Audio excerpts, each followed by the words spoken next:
हम सभी अपने जीवन में सफलता प्राप्त करना चाहते हैं। सफलता का मतलब अलग अलग व्यक्ति के लिए अलग हो सकता है, लेकिन एक चीज स्थापित है, वह है सामर्थ्य और संघर्ष का सामर्थ्य। और इसी सामर्थ्य की बात भगवान श्री कृष्ण ने हमें अपनी शिक्षाओं में सिखाई है। भगवान श्री कृष्ण ने अर्जुन को कुरुक्षेत्र के मैदान में अपने कर्तव्य का पालन करने के लिए प्रेरित किया। वह उन्हें योग, कर्मयोग और ज्ञान योग के माध्यम से सही मार्ग पर चलने के लिए प्रेरित करते हैं। एक प्रमुख सीख जो हमें मिलती है वह है सकारात्मक क्रियाओं का महत्व। भगवान कहते हैं कि हमें अपने कर्मों को सही से करना चाहिए और फलों की चिंता में नहीं पड़ना चाहिए। यह हमें उन्नति की ऊंचाइयों तक पहुंचाता है, क्योंकि अगर हम अच्छे कर्म करते हैं तो फल आता ही है। और जब हम कर्मों में जुटे रहते हैं तो हमें अपने उद्देश्यों की प्राप्ति के लिए आत्मनिर्भरता मिलती है। इससे हम अपने आत्मविकास में समर्थ होते हैं और आत्मसमर्पण के माध्यम से सफलता की सीढ़ियों को चढ़ सकते हैं। भगवान श्री कृष्ण की उपदेशों के माध्यम से हमें यह सीख मिलती है कि सफलता का मार्ग अनुकरणीय और योग्यता पूर्ण होना चाहिए। हमें अपने कर्तव्यों में समर्पित रहना चाहिए और अपने लक्ष्यों की प्राप्ति के लिए संघर्ष करना चाहिए। इस समय हमें यह याद रखना चाहिए कि हम सभी कुछ कर सकते हैं और सफल हो सकते हैं, जब तक हम अपनी क्रियाओं में पूरी तरह से आत्मसमर्पण से जुटे रहते हैं। भगवान श्री कृष्ण की शिक्षाओं का अनुसरण करें और आत्मनिर्भर बनकर सफलता की ऊंचाइयों को छूने का संकल्प करें। भागवत गीता में सफलता प्राप्त करने के कई गुणों और सिद्धांतों का उपदेश है, जो हमें जीवन में सफलता की दिशा में मार्गदर्शन करते हैं। यहाँ कुछ महत्वपूर्ण बातें हैं जो भागवत गीता से सीखने में मदद कर सकती हैं। कर्मयोग। भगवान कृष्ण ने कहा है कि कर्म करना हमारा कर्तव्य है, परंतु फल की चिंता न करें। कर्मयोग में रमने का मतलब है कर्म करते रहना और उसके फलों में आसक्त नहीं होना। यही सफलता का एक महत्वपूर्ण सिद्धांत है। आत्मनियंत्रण। गीता में आत्मनियंत्रण का उपदेश है। आपको अपनी इच्छा शक्ति को नियंत्रित करना और अपने मन को शांत रखना सिखाया गया है। यह आपको सफलता की ऊंचाइयों तक पहुंचने में मदद कर सकता है।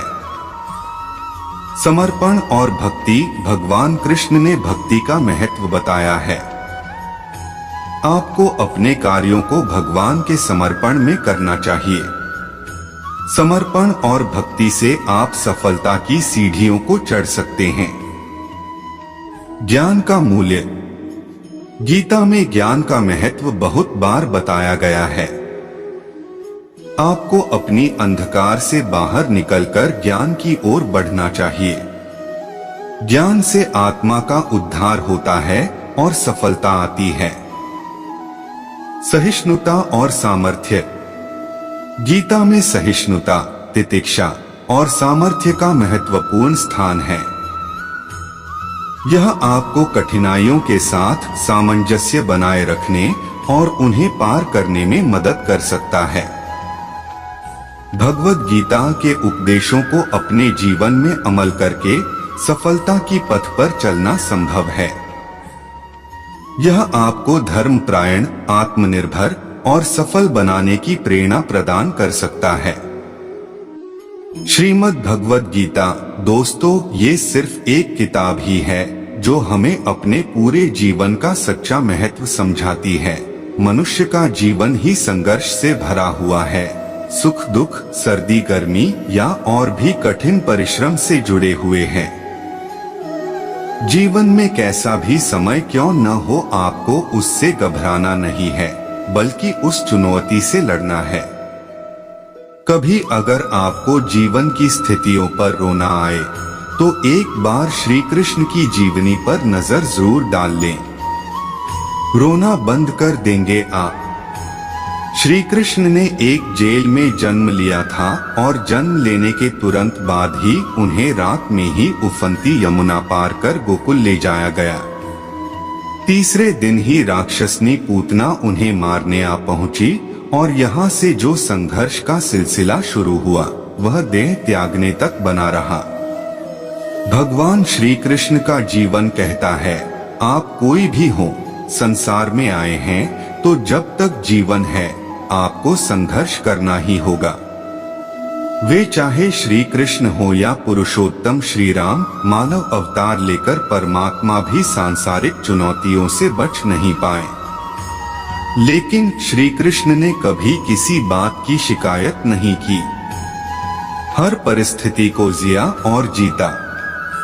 श्री कृष्ण कहते हैं, परिस्थितियों से भागो मत, उसके सामने डटकर खड़े हो जाओ, क्योंकि कर्म करना ही मानव जीवन का पहला कर्तव्य है। हम कर्मों से ही मुश्किलों को जीत सकते हैं। तो आज हम श्री कृष्ण से जुड़े किस्से के बारे में जानते हैं। श्री कृष्ण और सांप कालिया से जुड़े कहानी के बारे में। एक बार की बात है, यमुना नदी में एक मीठे पानी की झील में एक जहरीला सांप रहा करता था, जिसका नाम कालिया था। कालिया इतना जहरीला था कि धीरे धीरे उसका जहर यमुना नदी के पानी को भी जहरीला बना रहा था। एक दिन उस नदी के किनारे पर एक गाय चराने वाला गया और उसने उस नदी से पानी पीना शुरू कर दिया। पानी पीते ही उस व्यक्ति की मौत हो गई। जब श्री कृष्ण को इस बात का पता चला तो कृष्ण में अपनी शक्ति से उस मरे हुए व्यक्ति को दोबारा से जिंदा कर दिया। उसके बाद कृष्ण यमुना नदी में कूद गए और नदी की गहराई में जाने लगे। नदी की गहराई में गए तो वह जोर जोर से सांप को पुकारने लगे। उस समय कृष्ण को नदी में गए हुए काफी समय हो गया था। यह देखकर लोग चिंतित होने लगे और कुछ लोग तो वहां करने लगे थे।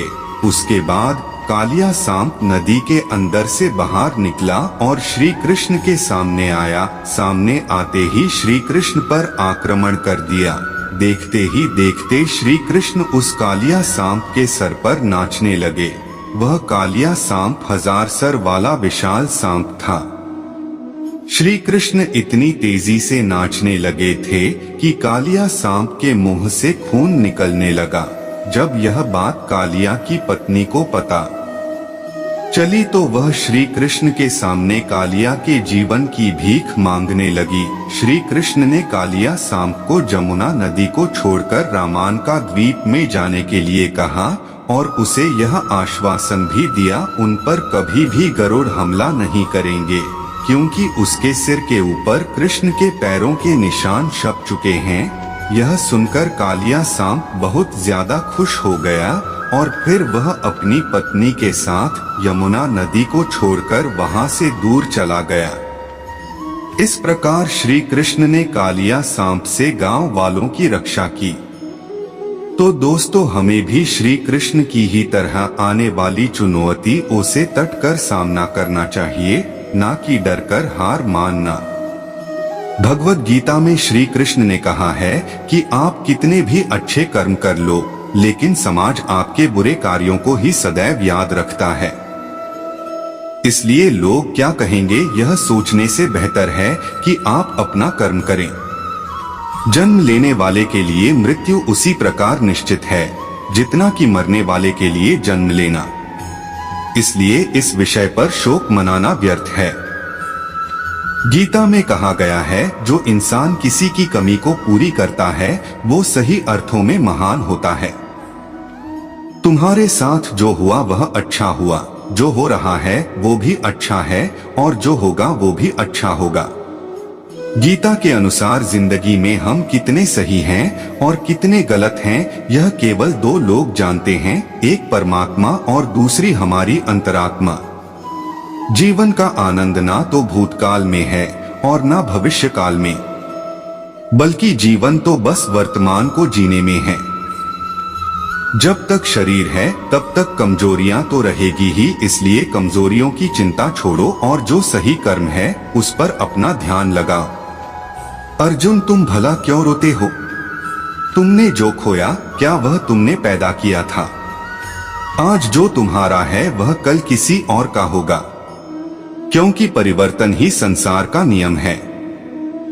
किसी का अच्छा ना कर सको तो बुरा भी मत करना, क्योंकि दुनिया कमजोर है लेकिन दुनिया बनाने वाला नहीं। यदि कोई व्यक्ति विश्वास के साथ इच्छित वस्तु को लेकर नित्य चिंतन करता है तो वह जो चाहे वह बन सकता है। सच्चा धर्म यह है कि जिन बातों को इंसान अपने लिए अच्छा नहीं समझता उन्हें दूसरों के लिए भी प्रयोग ना करें। कोई भी व्यक्ति अपने विश्वास से बनता है। वह जैसा विश्वास करता है उसी अनुरूप बन जाता है। मन अशांत है और उसे नियंत्रित करना कठिन है, लेकिन अभ्यास से इसे वश में किया जा सकता है। मेरे लिए समस्त प्राणी समान हैं।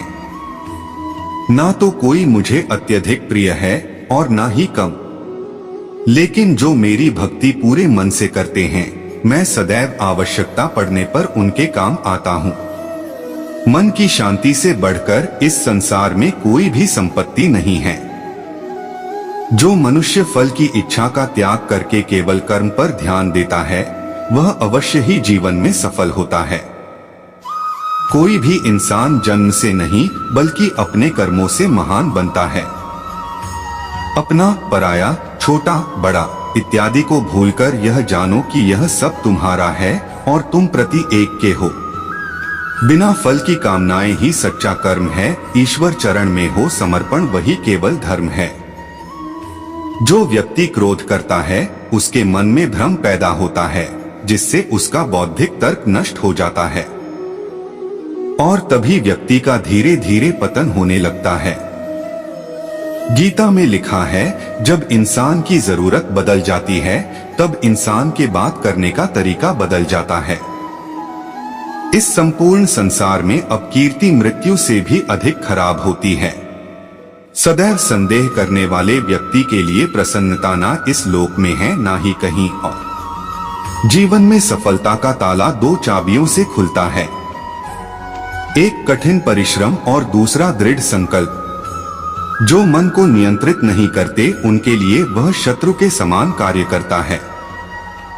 कठिन परिश्रम से बचने के लिए व्यक्ति को भाग्य और ईश्वर की इच्छा जैसे बहानों के बजाय चुनौतियों का सामना करना चाहिए।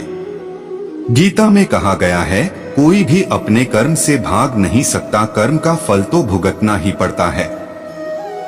मनुष्य को अपने कर्मों के अच्छे और बुरे फल के विषय में सदैव सोचकर चिंताग्रस्त नहीं होना चाहिए।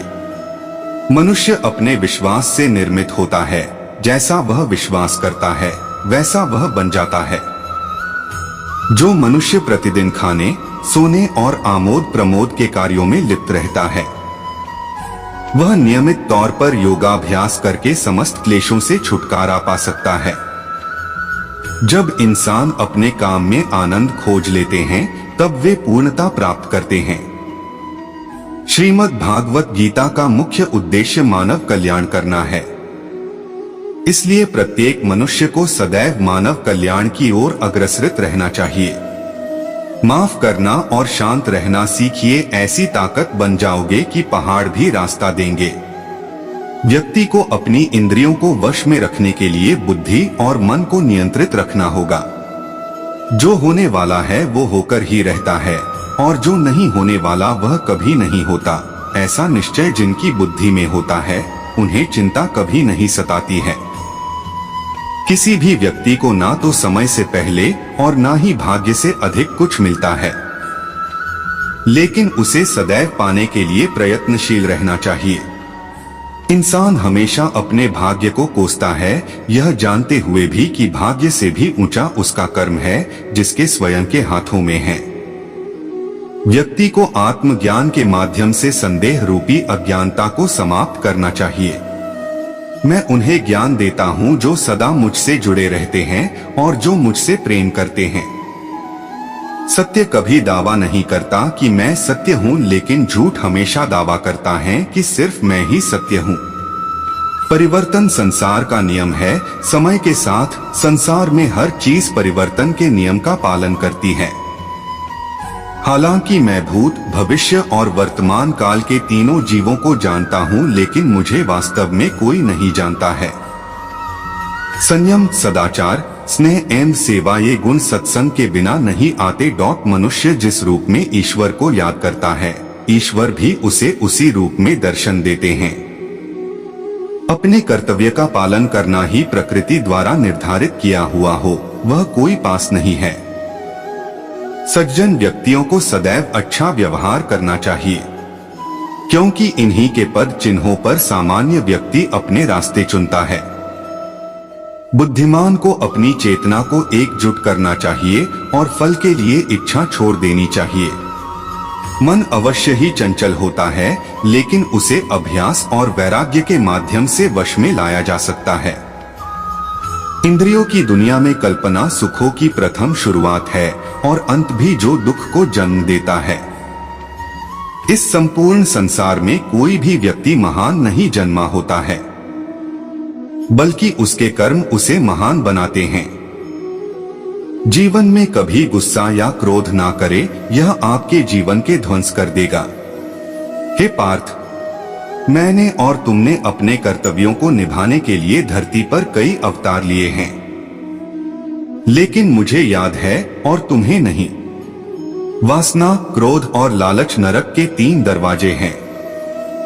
जो मनुष्य जिस देवता की विश्वास के साथ भक्ति करता है, मैं उस व्यक्ति की उसी देवता में दृढ़ता बढ़ा देता हूँ। सभी काम छोड़कर बस भगवान में पूर्ण रूप से समर्पित हो जाओ, मैं तुम्हें सभी पापों से मुक्त कर दूंगा। कर्म करो, फल की चिंता मत करो, भगवद गीता का सबसे बुद्धिमान संदेश है। आज हम केवल पैसे, बेहतर घर, कार और सुरक्षित भविष्य के लिए काम कर रहे हैं। हम इतने लक्ष्य चालित हैं कि हम सब कुछ परिणाम के बारे में सोचकर ही करते हैं। यह एक ऐसी चीज है जिससे हमें बचना चाहिए, केवल इसलिए कि यदि अपेक्षाएं पूरी नहीं होती हैं तो दर्द अवश्यंभावी है। इसलिए काम करते रहें और बदले में कुछ भी उम्मीद न करें। जो व्यक्ति मैं और मेरा इत्यादि की भावना से मुक्त हो जाता है, उसे जीवन में शांति की प्राप्ति होती है। आत्मज्ञान की तलवार से काटकर अपने हृदय के अज्ञान के संदेह अलग कर दो। अनुशासित रहो, उठो और कार्य करो। जिस प्रकार से प्राकृतिक मौसम में बदलाव आता है, ठीक उसी प्रकार से जीवन में भी सुख दुख आता रहता है। वह कभी स्थायी नहीं रहते हैं। इस जीवन में ना कुछ खोता है, ना व्यर्थ होता है। जो लोग परमात्मा को पाना चाहते हैं, वह ब्रह्मचर्य का पालन करते हैं। भगवान श्री कृष्ण कहते हैं कि मैं इस संसार की सुगंध हूँ, अग्नि की ऊष्मा हूँ और समस्त जीवित प्राणियों का आत्म संयम हूँ। बुद्धिमान व्यक्ति कभी भी कामुक सुख में आनंद लेते हैं। वह सदैव मोक्ष की प्राप्ति में लगे रहते हैं। वह जो सभी इच्छाएं त्याग देता है, उसे शांति की प्राप्त होती है। संपूर्ण संसार में जब अधर्म और पाप बढ़ता है, तो मैं धर्म की पुनः स्थापना के लिए धरती पर अवतार लेता हूँ। जैसे अंधेरे में प्रकाश की ज्योति जगमगाती है, ठीक उसी प्रकार से सत्य की चमक भी कभी फीकी नहीं पड़ती। इसलिए व्यक्ति को सदैव सत्य बोलना चाहिए। मैं सभी प्राणियों के हृदय में विद्यमान हूँ। जो व्यक्ति मृत्यु के दौरान मेरा नाम लेता है, वह सदैव मेरे ही धाम को प्राप्त होता है। इसमें कोई शक नहीं है। ऐसा कुछ भी नहीं, चेतन या अचेतन, जो मेरे बिना अस्तित्व में रह सकता हो। परिवर्तन ही इस संपूर्ण संसार का नियम है। इसलिए व्यक्ति को कभी अपने वर्तमान पर घमंड नहीं करना चाहिए। जिसने जन्म लिया है, उसकी मृत्यु निश्चित है और मृत्यु के पश्चात पुनर्जन्म भी निश्चित है। मनुष्य का संपूर्ण शरीर 5 तत्वों से मिलकर बना है: अग्नि, जल, वायु, आकाश और पृथ्वी। और अंत में उसके शरीर को इन्हीं 5 तत्वों में ही विलीन हो जाना है। व्यक्ति को अपने आप को सदैव ईश्वर को समर्पित कर देना चाहिए, तभी वह दुखों, चिंता और परेशानियों से मुक्त रह सकता है। प्रत्येक बुद्धिमान व्यक्ति को क्रोध और लोभ त्याग देना चाहिए, क्योंकि इससे आत्मा का पतन होता है। तुम बिना किसी कारण के चिंता करते हो और बेवजह ही घबराते हो। तुम तो आत्मा हो, जिसे ना तो कोई मार सकता है और ना ही जला सकता है। यही जीवन की सच्चाई है, जिसे प्रत्येक व्यक्ति को जानना चाहिए। न तो यह शरीर तुम्हारा है और न ही तुम इस शरीर के मालिक हो। यह शरीर पंच तत्वों से बना है, आग, जल, वायु, पृथ्वी और आकाश। एक दिन यह शरीर इन्हीं पंच तत्वों में विलीन हो जाएगा। मित्रों, क्या तुम भी श्री कृष्ण के भक्त हैं? तो कमेंट में जय श्री कृष्ण लिखें और चैनल को लाइक और सब्सक्राइब करें।